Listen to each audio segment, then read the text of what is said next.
पे कोई Indian culture pride आए हुए हैं। हाँ जी, इंडियन कल्चर प्राइड बताएँ। यस, यस, सुन रहा हूँ। क्या आपको डिबेट करना है? जी हाँ। हाँ, बोलिए। ये कन्फ्यूज़ स्टेट में क्यों हैं आप? क्या हो गए हैं? कन्फ्यूज़ स्टेट में दिखाई देते हैं आप? अच्छा, तो आप तो क्लियर स्टेट में होंगे फिर? जी हाँ, क्या है आपका क्लियर जो क्योंकि 2 स्टेट है ज़रा वो हम लोग को अलग-अलग बताइए हमें? 2 अलग-अलग बताइए ज़रा। कॉन्सेप्ट देते हैं आप अच्छा। कि एक हुँ, एक तरफ हुँ। ये बताया जाता है कि 5000 सालों से अत्याचार हो रहे हैं दलितों पे। अच्छा, कौन बताता है? कौन ये आपको बताता है? ये बात कौन ये बताता है? सारे ही सब आप हुँ? सुन लीजिए, बामसेफ वगैरह के सब। आप बामसेफ से हैं? नहीं, नहीं, सुन लीजिए, आप सुन लीजिए, वहाँ पे मैं उनके पू जो वीडियोज़ है, वीडियोज़ मैं पे पूछ लिखा रहा है हूँ ना। नहीं, मैं पूछ रहा हूँ कि आप जो हैं बामसेफ से हैं? जी नहीं, तो नहीं है तो आप अपनी बात कीजिए ना, दूसरे की काहे बात कर रहे हैं? ये तो आप वैसी बात कर लिए कि आप जो है आपने पड़ोस में क्या क्वेश्चन चल रहा है, पूछा। उसके यहाँ क्या चल रहा है। आप जो हैं आप कन्फ्यूज़न आप बोल रहे हैं कि आप बड़े क्लियर स्टेट में हैं, लेकिन मैं देख रहा हूँ कि आप खुद कन्फ्यूज़न में हैं। आप आए हैं यहाँ रैशनल वर्ल्ड पे, आप बात कर रहे हैं एसजे से और आप बात कर रहे हैं किसी दूसरे ने क्या कहा। आप अपनी बात बताइए ना कि आप क्या कह रहे हैं? आपको क्या लगता है यहाँ पे क्या कन्फ्यूज़न है? ये बताइए ना आप। मुझे तो लग रहा है कि सुना आप खुद आपने कि कन्फ्यूज़ हैं। किसने पूछा हुँ। 5000 साल से ये है, उसका आंसर था। आपने ये क्लेम किया ना 5000 साल का, आपने क्लेम किया। आप यहाँ पे आए हैं, यहाँ पे जो बातें होती हैं उसकी बात कीजिए कि यहाँ पे किसने क्या कहा है। यहाँ हमने क्या कहा है उस पर आप डिस्कशन करेंगे ना। आप कहीं जाएँगे, वहाँ पे नहीं, जहाँ पे जो देखिए बातें देखिए, होती हैं उनसे जाके कन्फर्म कीजिए। उनसे जाके कन्फर्म कीजिए जहाँ पे आप जाते हैं। यहाँ पे अब जब आए हैं, इन जब आप जनरल बता ऐसे रहे हैं कहा कि जाता है। इन जनरल इन कहा जाता है तो रुकिए 1 मिनट रुकिए। आप खुद कन्फ्यूज़ हैं दरअसल। यहाँ पे जब आपको पता है कि यहाँ पे जब आप आए हैं, यहाँ पे जो बातें होती हैं, अगर आपको लगता है कि इन बातों में आपको कोई कन्फ्यूज़न है, तो आप मुझसे कहे हैं कि मैं कन्फ्यूज़न में हूँ। और फिर आप क्या कह रहे हैं कि आप एक एग्ज़ाम्पल दे रहे हैं जो मेरे चैनल का ही नहीं है। तो मुझे तो लग रहा है कि आप खुद कन्फ्यूज़ हैं। आप अपना पहले कन्फ्यूज़न दूर कर लीजिए और बताइए यहाँ इस चैनल से जो आप सुनना चाहते हैं या आपने जो देखा है उसमें आपको क्या कन्फ्यूज़न है? वो मैं दूर कर सकता हूँ। बाकी आप कहाँ क्या सुन के आए हैं, उन्होंने बोला है कि नहीं बोला है या आप खुद तो अपने देखो, देखो, मनगढ़ंत बना के बोल रहे हैं, उससे हमें क्या मतलब है? बोलिए। अकॉर्डिंग टू यू जो 7th सेंचुरी तक 7वीं सदी तक आप ब्राह्मण हैं? पूछ रहा हूँ आप ब्राह्मण हैं? 7th सेंचुरी तक देखिए, 7वीं सदी तक मैं पूछ रहा वेदा हूँ भी आप नहीं था ब्राह्मण हैं? और वैदिक ब्राह्मण भी नहीं था। इंडियन, इंडियन, अच्छा, अच्छा आप ब्राह्मण नहीं हैं? इंडियन, इंडियन कल्चर इंडियन हैं? प्राइड। हाँ, अच्छा इंडियन हो गए हैं आप। अच्छा ब्राह्मण नहीं है हाँ, मतलब? इंडियन। ब्राह्मण नहीं है? पूछ रहा हूँ। अरे मैं पूछ रहा हूँ ब्राह्मण नहीं है? वर्ण व्यवस्था मानते अब हैं? इंडियन है तो कोई पहले आप क्वेश्चन सुन हाँ जी, लीजिए। क्वेश्चन सुन क्वेश्चन रहा सुन हूँ, लीजिए पहले। लेकिन मैं तो आपसे हाँ, क्वेश्चन तो सुन ही रहा हूँ। मैं तो आपसे जस्ट कन्फर्म कर हाँ। रहा था कि आप जो हैं वर्ण व्यवस्था में किसमें आते हैं? वो मैं आपसे पूछ रहा था। तो जैसे आपकी जो थ्योरी है, अकॉर्डिंग टू दैट हुँ, थ्योरी कि 7th हुँ। सेंचुरी तक वेदास भी नहीं थे और वैदिक ब्राह्मण भी नहीं थे। अच्छा बाद में जी। 7th सेंचुरी के बाद 7th सेंचुरी के बाद हुँ, संस्कृत लिखना चालू हुआ।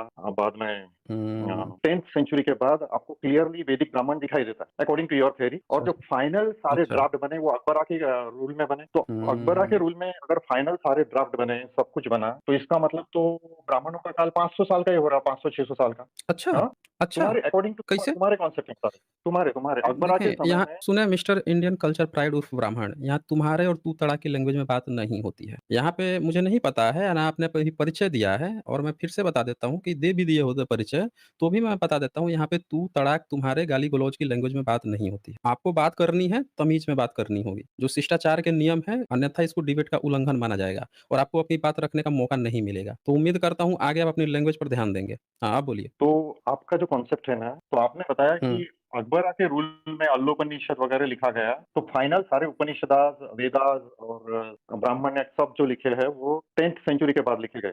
तो आप वहां से काउंट करो, आप कितने साल हो?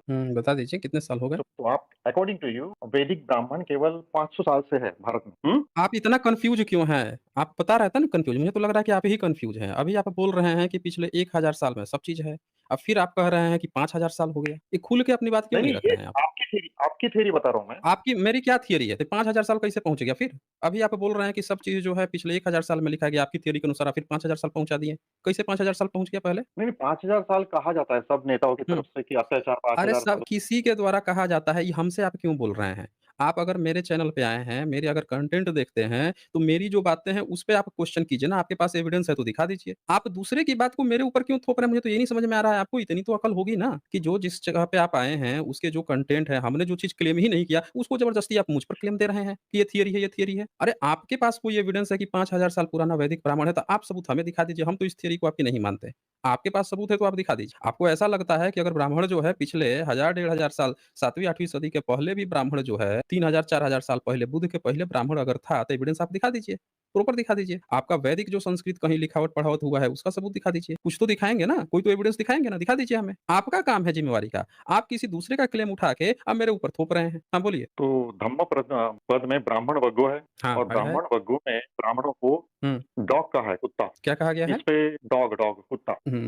बताइए कहाँ से ये तो पढ़ ये के आ गए हैं इस पे बमन नहीं बग्गो? सुन लीजिए आप तो ये हमारे एक प्रकांड पंडित है, उन्होंने यूट्यूब पे इसका वीडियो भी डाला है, संस्कृत के प्रकांड पंडित। अरे! आपके तो संस्कृत के प्रकांड पंडितों का मैं हाल जानता हूँ, उनकी क्या औकात होती है। 2 अक्षर नहीं आता है इतिहास का, उसको आप प्रकांड पंडित बोल रहे हैं। चलिए बताइए क्या कहा है? नहीं, बता दीजिए। उन्होंने यही कहा है कि बता देखिए दीजिए ना, ये ब्राह्मण को सूअर के भाँति कहा या आपने कुत्ते के भाँति कहा है लाइक डॉग। कहाँ कहा है बताइए? ब्राह्मण वग्गो लगता है धम्मपद आप पढ़े नहीं हैं ब्राह्मण वग्गों में। मैं दिखाता हूँ आपको ब्राह्मण वग्गो। आप लगता है कभी पढ़ के नहीं आए हैं। सबसे पहले कि कौन-सी लैंग्वेज में पढ़ा है आपने धम्मपद? धम्मपद जो है कौन-सी लैंग्वेज में ब्राह्मण पढ़ा है? वग्गो इसमें लिखा है अपने प्राकृत हैं? पाली में, पाली प्राकृत लैंग्वेज में। पाली में।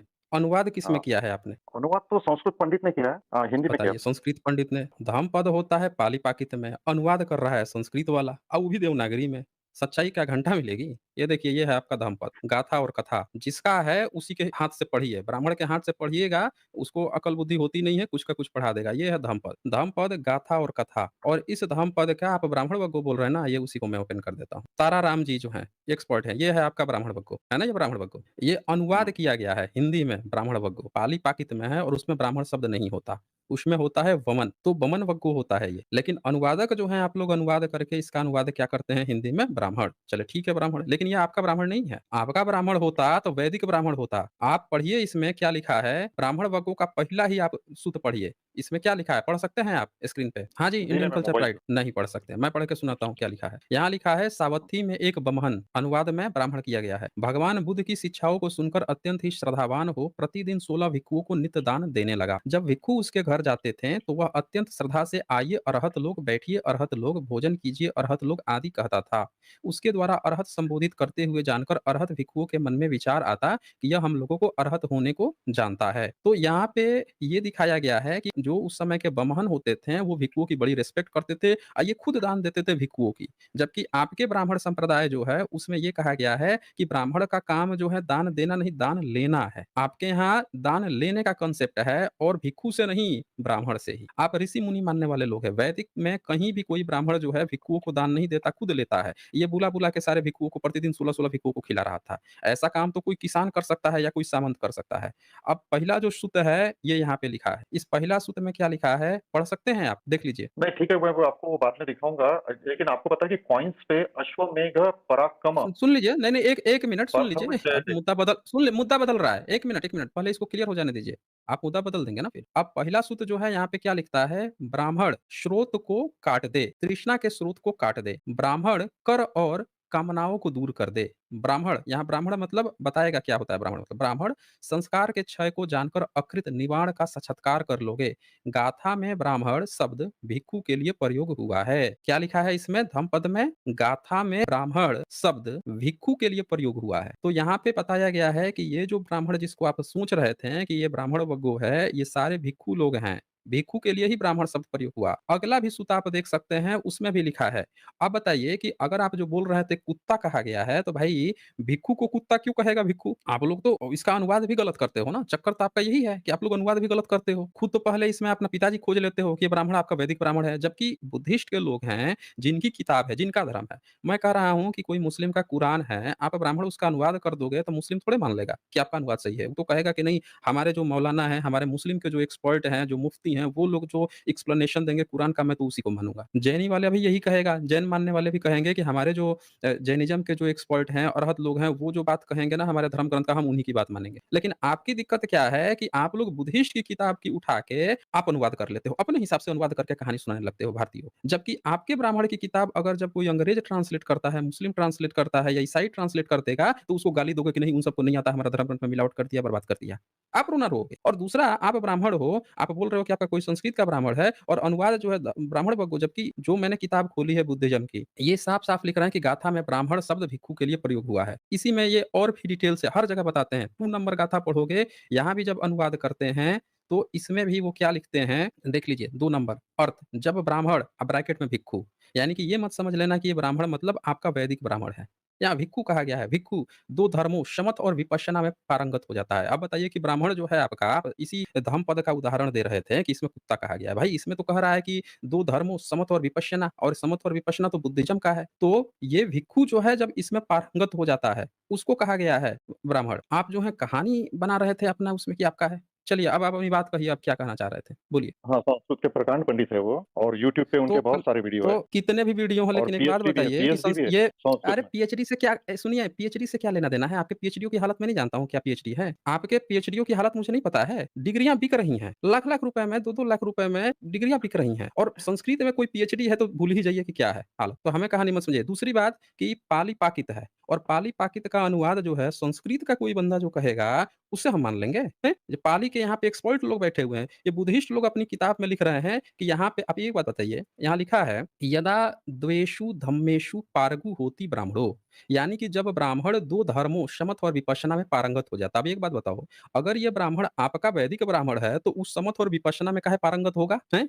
इतनी अक्ल आपके जिसका नाम ले रहे थे उसको नहीं समझ में आती है? मुझे तो लग रहा है कि वो पता नहीं कहाँ से डिग्री ले लिया होगा। इतनी भी अक्ल नहीं है। तो ये फेक न्यूज़ वाली जो बात है ना आप लोगों की, जो फेक न्यूज़ फैला देते हो ज़बरदस्ती का, आता-जाता कुछ है नहीं है, दूसरे की किताब में उठ के पहुँच जाओगे अपना घुसड़ने, दिमाग घुसड़ने। चलिए आप बताएँ क्या कहना चाहते हैं? बोलिए। यहाँ आपकी ये बात गलत हो गई कि ब्राह्मण जिसको आप बोल रहे थे वैदिक ब्राह्मण, वो धम्मपद में बुद्धिस्ट भिक्षु है। मैंने इनकी किताब खोल के दिखाया है, फिर से दिखा देता हूँ फ्रंट पेज, आप किसी को भी डाउट हो जाके देख लीजिए। तारा राम जी की सबसे अच्छी मानी जाती है ये किताब, ये धम्मपद, गाथा और कथा, और बहुत मोटी है, बहुत डिटेल्स में इन्होंने धम्मपद को दिखाया है। ये देखिए, ये तारा राम जी का है। हाँ, बोलिए आप। हाँ, ठीक है और फिर कहाँ अपने आप बताइए कि आपका वैदिक ब्राह्मण जो है, अब सबूत दिखाइए 7वीं सदी से पहले का।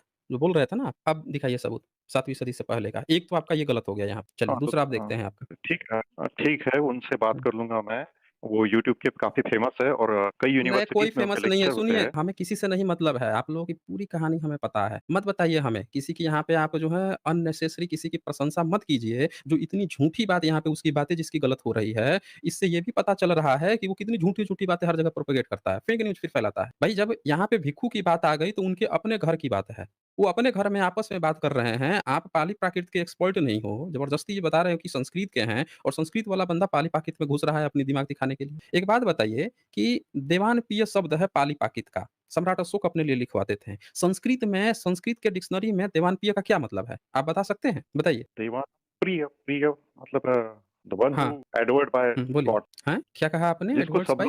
जिसको सब लोग चाहते हैं। भाई आपके संस्कृत में देवानप्रिय का मतलब बताया गया है बकरा, मूढ़, पशु की भांति जड़। जबकि बुद्धिज़्म में देवानप्रिय का मतलब होता है जो भिक्षुओं का प्रिय हो, क्योंकि इसमें बुद्धिस्ट को कहा गया है देव। मैं आपकी डिक्शनरी खोल के दिखाता हूँ। आपकी डिक्शनरी जो है, आप लोग वही शब्द जो पाली-पाकित में होता है, उसका गलत मतलब होता है संस्कृत में। तो जब भी संस्कृत वाला बंदा पाली-पाकित का अनुवाद करेगा तो गलत करेगा। तो जो आप जिसको संस्कृताचार्य बोल रहे थे, वो गलत अनुवाद करेगा। ये देखिए, ये आपकी डिक्शनरी है ये। ये आपकी डिक्शनरी दिखा देता हूँ। ये सबसे फ़ेमस डिक्शनरी है, संस्कृत हिंदी शब्दकोश, संस्कृत हिंदी डिक्शनरी। आपकी बावन सिमराव आपटे की है। ये बहुत फ़ेमस है आपके यहाँ। अब इसमें आप आ जाइए यहाँ पे लिखा है देवानप्रिय, और इस देवानप्रिय जो है, जब पाली-पाकित में लिखा जाएगा तो इसको लिखा जाएगा देवानप्रिय। लेकिन संस्कृत में इसी का अनुवाद किया जाएगा तो देवानप्रिय हो जाएगा। अब देवानप्रिय के आगे क्या लिखा है? एक अनियमित समास। इसका अर्थ है बकरा, मूढ़, पशु की भांति जड़। जैसे तेष्यम तात्पर्यज्ञा देवानाम प्रियः। समझ रहे हैं? तो आपने देवान प्रिय जो है, इसका अनुवाद क्या किया? बकरा, मूढ़ और पशु की भांति जड़। जबकि यही शब्द जो है सम्राट अशोक हो गए, गुप्त वंश के हो गए, श्रीलंका के लोग हो गए, इसी पाली-पाकित के शब्द का इस्तेमाल करते थे अपने शिलालेख पे, ये दिखाने के लिए कि मैं भिक्षुओं का प्रिय हूँ। अब एक बात बताइए, वही शब्द का जब आप अपने संस्कृत में गलत मतलब निकालते हैं, तो एक संस्कृत का व्यक्ति उसी तरह से पाली-पाकित के हर शब्द का गलत मतलब निकालेगा, उल्टा मतलब निकालेगा। समझ रहे हैं? उल्टा मतलब निकालेगा हर चीज़ का। अब बोलिए, आपको कुछ बोलना हो तो? अश्वमेघ कॉइन्स पे अश्वमेघ पराक्रम पार्थव हुँ, वज्यते ये लिखा हुआ है। हुँ। तो उससे क्या हो गया? अगर मान लेते हैं कि लिखा भी हुआ है, उससे क्या हो गया? उससे क्या आप साबित सुन हुआ? लीजिए उसका उसका जो मतलब हुँ, है, हुँ, अश्वमेघ का मतलब है बताइए। हॉर्स को किल करना। अच्छा, हॉर्स को किल हॉर्स को करना, किल ये आपको करना किसने बताया? ये हाँ, किसने बताया है आपको? ये ये ये किसने ये बताया कि पाली की हॉर्स का डिक्शनरी में मतलब है दिया है। किल करना? भाई पाली की डिक्शनरी कब नींद बनाई गई नींद है? पाली की डिक्शनरी किसने बनाई है? यही बता दीजिए हमें। पाली की डिक्शनरी किसने बनाई है? अभी जो आप पाली की बुद्धिस्ट डिक्शनरी संस्था देख ने। रहे हैं भारत में तो बुद्धिस्ट संस्था में कौन लोग बैठे हुए हैं? आपके ब्राह्मण लोग बैठे हुए हैं। जब भारत में पाली जब गायब कर दी गई थी, पाली-पाकित की सारी किताबें गायब कर दी गई थी, तो ये डिक्शनरी कौन बनाया? आप बैठ के सबसे पहला पाली का जो भारत में डिग्री लिया वो ब्राह्मण था। आप ब्राह्मण लोग बैठ के फर्जी-फर्जी डिक्शनरी बनाते हो, अपने ब्राह्मणवादी जैसी डिक्शनरी बनाते हो, जो संस्कृत का प्रकांड विद्वान है, जो संस्कृत का विद्वान है वो पाली की रचना कर रहा है। तो सब चीज़ उल्टा करते हो आप। भाई दयानंद सरस्वती जो है, आपने अश्वमेध यज्ञ किया, तो दयानंद सरस्वती ने अश्वमेध का मतलब क्या बताया? वो भी तो आपका ब्राह्मण है ना? ज़रा एक बार बताइए तो उन्होंने क्या बताया है अश्वमेध का मतलब? बताएँगे आप मुझे? देखिए, जिस ये जो अश्वमेध उसमें की आप आगे जो बात शब्द कर है, रहे हैं नहीं सुन लीजिए ना, आपका जो वैदिक ज्ञानी है, दयानंद सरस्वती आर्य समाजी, उसने अश्वमेध का मतलब क्या बताया? आप बता सकते हैं? नहीं वो नहीं पता। नहीं पता है। मैं बताता हूँ उन्होंने क्या बताया है। उन्होंने अश्व का मतलब नमक बताया है। उन्होंने अश्व का मतलब संस्कृत में नमक बताया है। आप लोगों ने अश्वमेध अच्छा, का मतलब घोड़ा काटने का घोड़ा काटने का आपने आपने मीनिंग बनाया और आप ही के ब्राह्मण में से एक वर्ग निकल के क्या कह रहा है कि नहीं अश्वमेध का मतलब घोड़ा काटना नहीं होता है। अश्वमेध का मतलब जो है नमक होता है। आप ही के ब्राह्मण कह रहा है। तो एक चीज़ आप बताइए कि जब आप कहीं पे आपको देना था सबूत देना था ब्राह्मण का कि ब्राह्मण है कि नहीं है। आप क्या पहुँच गए कि कहीं पे अश्वमेध लिखा हुआ है, अश्वमेध पराक्रमः लिखा हुआ है तो अश्वमेध यज्ञ होता है। एक अश्वमेध यज्ञ भी आपने बनाया है कि कहीं पे अश्वमेध यज्ञ भी होता है। चलो हम मान लेते हैं कि कहीं पे यज्ञ होता है। लेकिन कहीं पे अगर अश्वमेध लिखा हुआ हम मान लेते हैं कि कहीं लिखा हुआ मिल भी गया, इससे ये कैसे साबित होगा कि वहाँ पे आप किसी घोड़ा को काट ही रहे हैं, उसका वही मतलब है जबकि वो पाली-पाकित का उस पर इन्फ्लुएंस है। आपके संस्कृत में इसका मतलब होता है घोड़ा काटना, लेकिन वहाँ पे अश्वमेध भी नहीं लिखा हुआ है। जो एक्सपर्ट्स हैं उसको अश्व की जगह अग्वमेधा लिखे हुए हैं, ऐसा कुछ लिखे हैं और उसके मीनिंग बहुत नहीं, अलग नहीं, हैं। नहीं, हाँ, आप लोगों सुन ने लीजिए आप, ज़बरदस्ती बनाया है इस चीज़। हाँ, बोलिए। वहाँ पे अश्व लिखा है और अश्व लिखा है और अश्व का पाली में मीनिंग हॉर्स है। अश्व लिखा हुआ है, अश्व लिखा हुआ है, तो अश्व हाँ, का मतलब आपने बना दिया ना कि घोड़ा होता है। भारत से पाली-पाकित तो अंग्रेज़ों के समय था नहीं, अंग्रेज़ों को तो लाले पड़ गए थे जब सम्राट अशोक का इंस्क्रिप्शन पढ़ना था, गुप्ता वंश का इंस्क्रिप्शन पढ़ना था। गुप्त वंश का इंस्क्रिप्शन जिस गुप्त वंश का आप बता रहे हो, उसका पहली बार किसने इंस्क्रिप्शन पढ़ा था, बता सकते हो? गुप्त वंश का इंस्क्रिप्शन पहली बार किसने पढ़ा था, ये क्या आप बता सकते हैं मुझे? नहीं ये तो प्राकृत तो हुँ। प्रिंसेप ने पढ़ी थी, प्रिंसेप अ, प्राकृत। प्रिंसेप जेम्स जेम्स प्रिंसेप ने पढ़ा, हाँ, जेम्स जेम्स प्रिंसेप, प्रिंसेप हाँ। ने। हाँ, लेकिन सवाल ये है कि ये जो गुप्ता वंश है, उसकी लिपि कब और किसने पढ़ी थी? क्या हुँ। आपको पता है इस बारे में? ये तो शायद अपने आर्कियोलॉजिस्ट इंग्लिश आर्कियोलॉजिस्ट। हुँ? हाँ, अब इंग्लिश आर्कियोलॉजिस्ट फ्लीट ने पढ़ी थी 1817 के करीब हाँ, में। तो ज़रा हाँ, एक बात बताइए कि जब 1817 में पहली बार उस इंस्क्रिप्शन को पढ़ा गया और सम्राट अशोक से भी पहले पढ़ लिया गया उसको, ठीक है? पढ़ा हुँ, गया ना सम्राट अशोक से पहले। तो ये बताइए कि सम्राट अशोक का इंस्क्रिप्शन 1837 में पढ़ा गया। तो जब गुप्ता वंश का इंस्क्रिप्शन पढ़ा जा रहा था और वो पहले पढ़ लिया गया, तो ब्राह्मणों ने अंग्रेज़ों को क्या बताया था कि यहाँ पे कौन-सी लैंग्वेज चलती है? संस्कृत। संस्कृत चलती है, ये बताया था ना? संस्कृत सबसे पुरानी। हाँ, अंग्रेज़ों ने संस्कृत समझ के उसको पढ़ लिया, जो मीनिंग निकालना चाहते हैं वो निकल गया। लेकिन जब 1837 में यानी 20 साल बाद जब गुप्त वंश की लिपि पढ़ी गई, तब जाके ये बात पता चला कि संस्कृत पुरानी नहीं बल्कि पाली-पाकित पुरानी होती है। क्या होती है? पाली-पाकित पुरानी होती है। तो एक बात बताइए कि जो पुरानी लैंग्वेज होगी उसका इन्फ्लुएंस नए लैंग्वेज पे होगा या नया लैंग्वेज का इन्फ्लुएंस पुराने लैंग्वेज पे होगा? आप यही बता दीजिए। तो फिर यूपीएससी की किताबों में कैसे लिखा है कि तो फर्स्ट यूपीएससी का सेंचुरी में किताब हाँ, बोलिए फर्स्ट सेंचुरी में फर्स्ट सेंचुरी में इंस्क्रिप्शन पढ़ा गया करके? यानी क्या पढ़ा गया है? गुजरात का एक ये पढ़ा गया जो मिला, वो संस्कृत में हुँ, लिखा हुँ। हुआ है। फर्स्ट सेंचुरी ये का। यूपीएससी में प पढ़ाते हैं ना? हाँ, फर्स्ट आप फर्स्ट या बोल सेकंड सेंचुरी हुँ। फर्स्ट। अच्छा एक बात बताइए जो आपको पढ़ा रहा है, उस सिलेबस डिज़ाइन करने हाँ, वाले की जाति क्या है? बताइए। रोमिला वो थापर। कौन हाँ, से धर्म से आती हैं वो? बहुजन से आती हैं मार्क्सिस्ट या है सो-कॉल्ड मार्क्सिस्ट। सवर्णा से आती हैं? मार्क्सिस्ट है ना? तो आप तो हाँ, मार्क्सिस्ट कौन से दूध के धुले हुए हैं? वो भी तो चाणक्य को स्थापित कर रहे हैं, वो भी तो वही ब्राह्मणवाद पार्ट 2 हैं। वो कौन से दूध के धुले हुए हैं, जिनका आप नाम ले रहे हैं? 1-2 मार्क्सिस्ट लेखक जो हैं, वो बीच में कुछ चीज़ें अच्छे भी लिखते हैं, लेकिन वो भी ब्राह्मणवाद पार्ट 2 हैं। वो कौन से नया वो कर दिए हैं? यही रोमिला थापर हैं जो चाणक्य का नाम ले एक सिंगल सबूत नहीं मिला है चाणक्य का। चाणक्य, चाणक्य गाए जा रही हैं, गाए जा रही हैं। तो आप हमेशा ही उन लोगों का एग्ज़ाम्पल देते हैं। अब ये बताइए रोमिला थापर को कैसे अब हमें नहीं पता है कि आप रोमिला थापर का नाम क्यों लिए हैं, आपका क्या उद्देश्य है? लेकिन एक चीज़ मैं क्लियर बता दूँ यहाँ पे कि जिस अभिलेख को पढ़ा गया 1817 में, संस्कृत समझ के पढ़ लिया गया। लेकिन जब ये पता चला कि जब सम्राट अशोक के अभिलेख पढ़े गए और ये पता चला कि वो पाली-पाकित के हैं, तो इन्फ्लुएंस पीछे की लैंग्वेज का उस नए लैंग्वेज पे होगा या आज जो संस्कृत चला रहे हैं इसका इन्फ्लुएंस गुप्ता वंश पे होगा। आप मेरे प्रश्न को नहीं समझे हैं, मैं फिर से समझाता हूँ। मान लीजिए कि आज हम हिंदी बोलते हैं। इस हिंदी में कई सारे शब्द हम इस्तेमाल करते हैं जैसे मुश्किल, शुक्रिया, ये सब अरबी फ़ारसी के लैंग्वेज हैं। कागज़, ये सब हम लोग जितने इस्तेमाल करते हैं, ये सब अरबी फ़ारसी के हैं।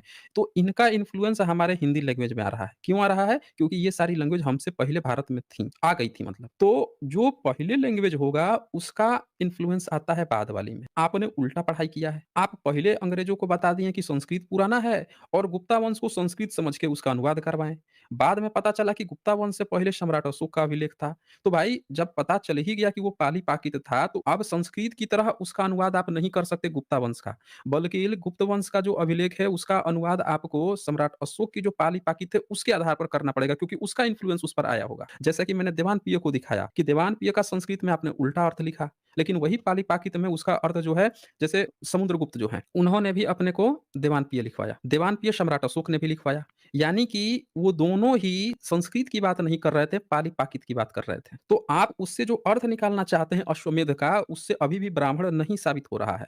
हाँ, ये ज़रूर साबित हो जाएगा अगर हम एक पल के लिए मान भी लें कि कोई घोड़े की वहाँ पे बात आई है, कोई इस तरह की कोई प्रक्रिया थी कि हम एक घोड़ा दौड़ाएँगे, उस राज्यों को जीत जाएँगे, लेकिन इससे ये भी नहीं साबित हो रहा है कि घोड़ा का वहाँ वध किया जा रहा है। ये भी नहीं साबित होगा और ये भी नहीं साबित नहीं, नहीं, होगा कि आप पहले आप सुनिए। चेरी पिकिंग करते हैं। नहीं सुनिए ना, आप लोग जो चेरी पिकिंग करते हैं कि यहाँ का एक शब्द उठाते हैं कहीं दूसरी जगह का शब्द उठाते हैं और दोनों को बता देते हैं कि ये शब्द है इसीलिए वो शब्द है। ये भी साबित नहीं हो पाएगा वहाँ पे। आपका ब्राह्मण तब भी वहाँ पे साबित नहीं हो रहा है, क्योंकि घोड़ा का जो सैक्रिफाइस है ये विदेश के कई सारे क्षेत्रों में पाया गया है। इससे आपका ब्राह्मण अभी भी नहीं साबित हो पाएगा वहाँ पे। और ये तो अभी साबित ही नहीं हो पा रहा है कि वहाँ पे घोड़े ही मारने की बात चल रही है। अब बोलिए। आप पहले पूरा हाँ, सुनिए। बोलिए। अश्वमेध सुन रहे हैं, बोलिए ना। पराक्रम, हुँ, पराक्रम और उसके अपोजिट साइड में लिखा है परथ वज्यते। अब हुँ। परथ का क्या मतलब है मतलब हुआ? इसके बाद जन कल्याण, और वर्ज्यते का क्या हो मतलब गया है इसके बाद? वर्ज्य करो जन कल्याण के लिए। और अच्छा। वर्ज्यते का मतलब है कि जो आप हुँ, करना चाहते हैं वो मत करो, वर्ज्य करना बोलते हैं ना। हुँ, तो वहां पे ये लिखा हुँ। है कि अश्वमेध पराक्रम, जो तुमने कहा है कि घोड़ों को मारने का जो पराक्रम आप करते हैं,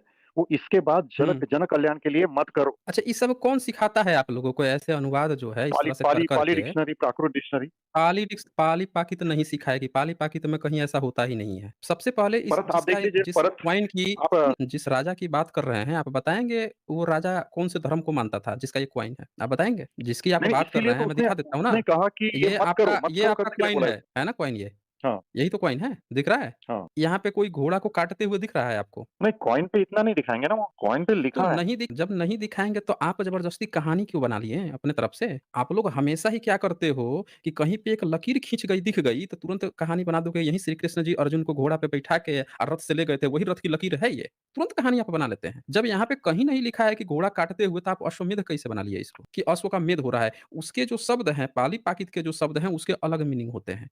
आपने पाली-पाकित की जितनी डिग्रियाँ आपने ली हैं अंग्रेजों के समय में, ये ब्राह्मणों ने ली है। आपने फर्जी डिक्शनरी बनाई, फर्जी तरह से अनुवाद करते हो। ये जो इस राजा का है, आप बता सकते हैं कौन से राजा का है ये? ये कॉइन किस राजा का है? बता सकते हैं आप? हाँ जी, देखें अब नहीं बोलेंगे। क्या आप बता सकते हैं ये कौन से राजा का कॉइन है? और वो कौन से धर्म का पालन करता था? हुँ? यहाँ पे एक महिला भी दिख रही है। आप लोगों ने क्या कहानी बना ली कि ये महिला जो है घोड़े को काट डालती थी गुप्ता वंश में और गुप्ता वंश में आप अश्वमेध यज्ञ कराते थे, आप लोगों को गुप्ता वंश का पता ही नहीं था। सारी आपने कहानियाँ बनाई है कॉइन्स को देख-देख के यही सब आपने अपने धर्म ग्रंथों में लिखा है। जितने अंग्रेज खोजते जा रहे थे, तब तक कोई शूद्र आपके धर्म ग्रंथ को पढ़ा नहीं था। जैसे-जैसे खोज होती गई, अंग्रेज आप ही को आगे रखता था कि भाई देखो इसका क्या मतलब हुआ, क्या मतलब हुआ? और आप क्या करते थे इनको देख के नहीं, नहीं कहानी बनाने में तो आप माहिर हैं, तुरंत कहानी बना दिए। अच्छा एक औरत दिख रही है, कंधे पे कुछ दिख रहा है, तो ये पक्का ना और ये तलवार भी नहीं दिख रहा है। आपने तुरंत कहानी बना ली कि हमारे यहाँ अश्वमेध यज्ञ होता था और औरत जो है उस घोड़े का 2 टुकड़े कर देती थी, 4 टुकड़े कर देती थी। आपने सारी कहानियाँ बनाई अंग्रेजों के समय में और उसी को स्क्रिप्चर में लिखा, वही भारत का धर्म बना दिया आपने। जबकि ये जो राजा जिस राजा का कॉइन है मैं पूछ रहा हूँ, वो राजा कौन था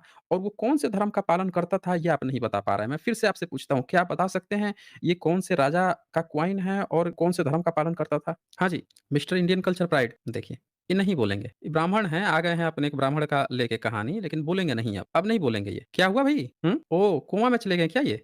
मैं दिखा देता हूँ ना इनका मैं दिखा देता हूँ कि इनकी कौन-सा वो राजा था, किस राजा में ये राजा था ये। हाँ जी, कोमा छूट जाए तो ये ज़रा देख लीजिए, ये कौन-सा राजा था मैंने स्क्रीन शेयर कर दिया है। ये राजा था ये, गुप्त वंश का राजा था ये। ये गुप्त वंश का राजा था, जिसका अभिलेख पढ़ा अंग्रेजों ने और ये साबित हुआ कि ये बुद्धिस्ट राजा था और वो वहाँ पे जो बातें चल रही हैं, वो किसी घोड़े की हत्या-वत्या की बात नहीं चल रही है। इन उन लोगों ने ज़बरदस्ती कहानी बना ली है कि अश्वमेध यज्ञ होता है, वहाँ पे अश्वमेध लिखा है, इसीलिए घोड़ा काटने की बात हो रही है। अश्वमेध अरे भाई, तो अगर जब आपको पता था कि वहाँ आपका वैदिक ब्राह्मण था, तो आप कहानी लिखे होते ना गुप्ता वंश के बारे में, आपका वैदिक धर्म का था तो। जब आप युधिष्ठिर, रामायण, राम, पता नहीं रावण क्या-क्या आप काल्पनिक कहानियाँ लिख लिए हैं और ये आपका राजा था तो इसी के बारे में नहीं लिखे, हैं? अलबरूनी कहता है कि जब वो ब्राह्मणों से पूछा यहाँ पे भारत के राजाओं के बारे में, तो बोल रहे हैं कि गुप्त वंश तो बड़े दुष्ट राजा थे।